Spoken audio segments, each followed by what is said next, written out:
informed that Nigerians are not happy about his administration, especially as it concerns the hardship that Nigerians are facing. Mr. President, the bills you are signing, recently we saw it on the news that Mr. President have signed 500 naira for 10,000 naira for that begins by January. Mr. President, this is not what Nigeria wants. This is creating more hardship on Nigerians. And we do not agree. We are not okay. We are not comfortable with that policy or with that particular bill that you signed, Mr. President. Just recently, again, we saw on the news that Mr. President have signed tax for prostitution. We want to ask you, Mr. President, are you now legalizing prostitution in this country? Something that Nigerians should be able to abolish. Nigerians should abolish prostitution amongst us. If Mr. President could go as far as signing a tax for prostitution, for prostitutes, then what are we saying?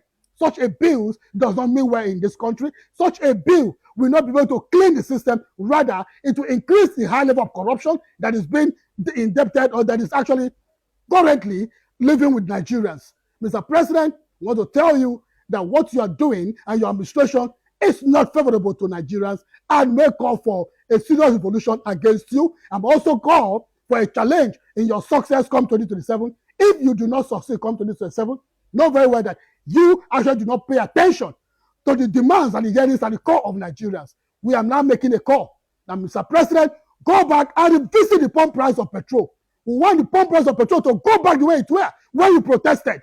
We want the pump price of petrol to return back to the amount of the pump price that it were as at the time you protested against the president, the then president, President Goodluck Ebele Jonathan. You protested against him because of pump price. Mr. President, can you bring back the current pump price of Nigeria to the same pump price you protested against? Mr. President, that's one of our call. Mr. President, also one of our call is that you must prioritize security and reduce the excessive hardship that we are facing. Prioritize security and reduce the killings that is going on in Nigeria, in all parts of this country. Mr. President, are you not aware? Or it's because none of your loved ones have been killed in the current crisis? Mr. President, you must be aware that Nigerians are being killed on a daily basis, and yet you are Mr. President.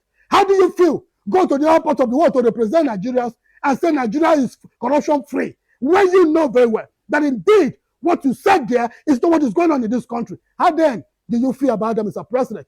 Mr. President, one of those things that those of us that are your children wanted from you was to set a legacy that can speak for you in your absence, that set a legacy that can speak for you in the future.